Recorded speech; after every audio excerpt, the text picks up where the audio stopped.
Hola, ¿qué tal amigos? ¿Cómo están? Bienvenidos otra vez a este espacio.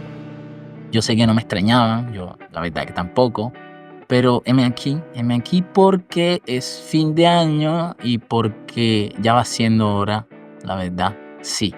Ya va siendo hora de que hablemos de mojarras de 2 millones de pesos, de taxistas careros y carones, de que te digan en tu cara que para allá no van. Y todas esas cosas que hablamos todos los años para estas fechas de forma cíclica y repetitiva sin reparar demasiado. Para los que no están muy enterados, todos los años, para estas fechas, la ciudad, y dada la alta demanda turística, exacerba ciertas dinámicas especulativas que ya se han convertido en todo un género del periodismo nacional para estas fechas, desocupados porque claro, todos están de vacaciones, algo tiene que ser noticia. Con este género el país confirma nuestra degradación cultural y nuestro merecido destino, además de, por supuesto, su gran y amplia distancia moral con respecto a nosotros. Valga decir que estas dinámicas suceden todo el año en la ciudad con sus altibajos, claro, pero todo el año.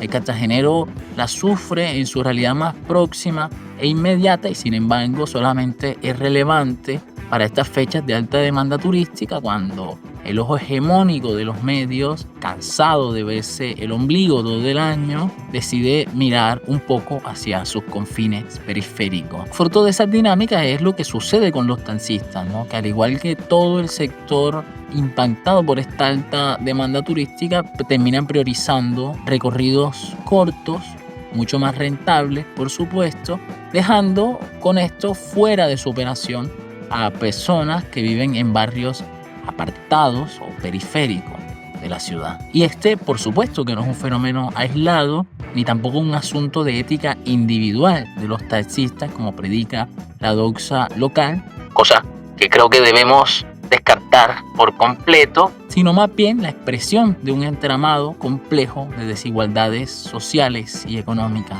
La narrativa dominante busca simplificar el problema reduciéndolo a un asunto de falta de conciencia, una especie de traición de clase que creo que se configura bastante bien en la pregunta que le hacemos a los taxistas cuando ante su negativa de llevarnos le preguntamos: ¿tú de qué barrio eres? Marx diría que esta actitud es un buen ejemplo de lo que es la conciencia en sí, siempre atrapada en la inmediatez de las necesidades económicas individuales, en lugar de la conciencia para sí, que es la comprensión de las razones estructurales que condicionan nuestras decisiones. Los taxistas entonces no actúan como traidores de clase, sino como engranajes de un sistema diseñado para maximizar las ganancias y la especulación a cambio de perpetuar la precariedad. Este discurso moralizador sobre los taxistas es un ejemplo claro de lo que significa la ideología. Desplaza la culpa hacia el individuo para evitar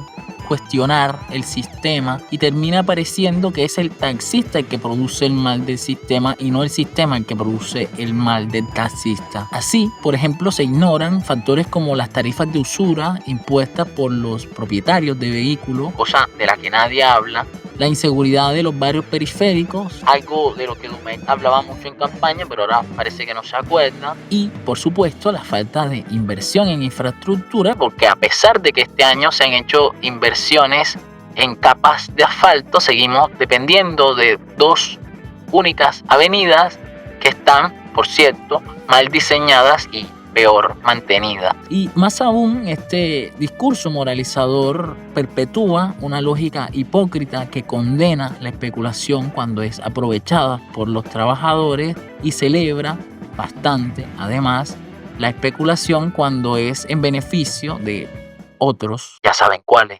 Hoy el concejal Wilson Toncel quería hacer que levantaran el puesto de pasteles donde trabajo en el Festival del Pastel, simplemente porque le cobré un pastel que no me habían pagado. Me humillaron tirándome el billete a la cara. Cuando les reclamé, salieron sus secuaces, las personas que estaban con él, me humillaron. Y no conforme con eso, el concejal Wilson Toncel llamó al IPCC para que me levantaran el puesto. Según esta lógica, el trabajo del trabajador es de menor cuantía o valor, como si lo único que agregara valor al trabajo fuera el componente especulativo. Absurdo. Los turistas no tienen ningún reparo en pagar altas sumas de dinero en restaurantes del centro histórico o de Boca Grande, que muchas veces compensan su mala calidad con ser instagramiables, y sin embargo al carretillero, el tipo que camina en la ciudad a sol y lluvia, le piden rebaja porque al parecer su trabajo vale menos. Les duele entonces a estos malos turistas pagar 100,000 pesos por una mojarra, porque quien se las cobra no es una SAS, sino la familia que pescó y cocinó con sus propias manos el plato que se acaban de comer. Esto tiene que hacernos caer en cuenta de cómo el medio empresarial, en este caso adaptado a las bonanzas atraídas por el turismo, disfraza de métodos técnicos lo que es puramente especulativo, y lo hace justamente para legitimarse como una intermediación indispensable. Y nadie discute esto, de esto no se habla. Los turistas se limitan en este caso a pagar, y si no les gusta, lo más que hacen es que ponen una mala review en Google, mientras que a los trabajadores que sin intermediación patronal, de la que ya hemos hablado, buscan aprovechar estas dinámicas especulativas, les terminan cerrando el lugar, persiguiendo y judicializando. ¿Ven qué distinto es? Es decir, todo el sector turístico incurre en estas prácticas, como lo demuestra el cartel de precios de hoteles recién descubierto por la superintendencia, y sin embargo solamente es relevante o escandaloso cuando lo aprovechan los trabajadores. Y la pregunta es justamente ¿por qué? ¿No? Mi teoría es que lo que incomoda no es tanto el asunto de clase, sino el modo en que el mecanismo de extracción de la riqueza o robo termina quedando expuesto. La gracia de todo es que el trabajo, y sobre todo el rostro del trabajador, sea siempre invisible. ¿O acaso quién conoce o a quién le importa el rostro del cocinero detrás del restaurante instagramiable? ¿O quién le pone nombre al trabajo anónimo que produce el valor patrimonial que luego otros roban? Entonces es evidente cómo este enmascaramiento borra el imprescindible aporte del trabajador cartagenero a la creación de valor, y cómo esto lo relega a una posición de olvido mientras el sistema se apropia de su esfuerzo. Lo que tiene que quedarnos claro de una vez es que no es un asunto de voluntad o de mala voluntad. No. Una ciudad que permite que su economía turística funcione sobre la exclusión, la especulación y la explotación de su clase trabajadora no puede sorprenderse cuando estas dinámicas salen a la luz.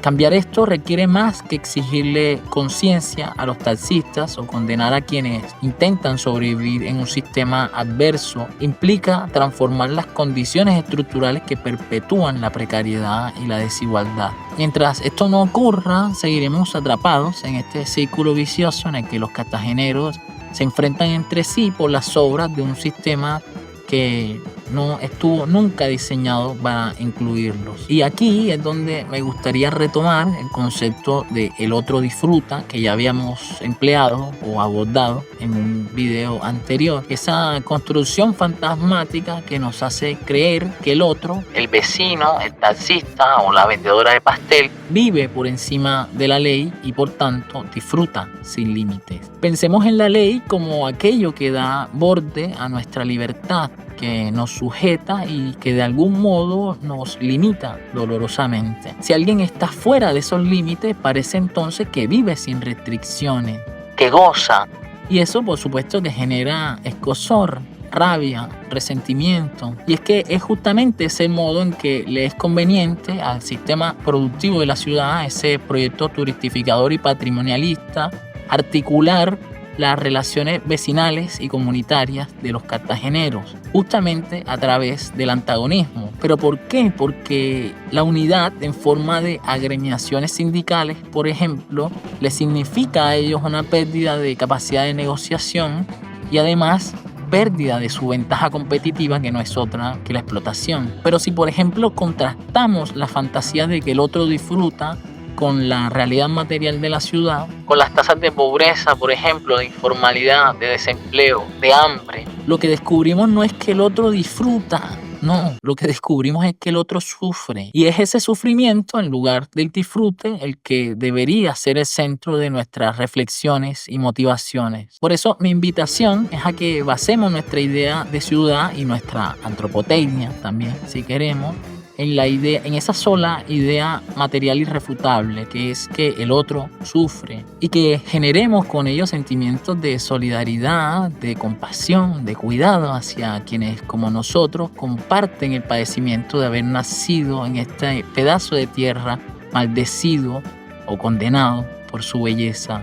Que aprendamos a ir más allá de esa moralina voluntarista y balcanizadora que nos aísla y nos enemista a unos de otros, y que superemos, por supuesto, con ello esa capa ideológica que es la que se nos presenta con inmediatez para atender los análisis y para, por supuesto, desviar la atención. Que en lugar de una ciudad heroica que goza de ser sometida al dolor, podamos permitirnos soñar con una ciudad poética que crea para desterrar el dolor para siempre, para que lo que se destierre sea el dolor y no el dolido, ese cartagenero herido en su existencia y su dignidad. Con esa esperanza y con ese deseo de una ciudad más solidaria y humana, me despido de ustedes y les deseo a todos un feliz año nuevo. Muchas gracias por su compañía durante todo este año, todos sus comentarios, todos sus likes, todas sus interacciones han sido muy valiosas y muy bellas, y me ha encantado conocerlos a través de este proyecto. Espero seguirlo haciendo y bueno, ya nos estaremos viendo el año que viene. Seguramente vienen cosas nuevas. Esperemos que sí. Y nada, un abrazo y feliz año para todos. Gracias.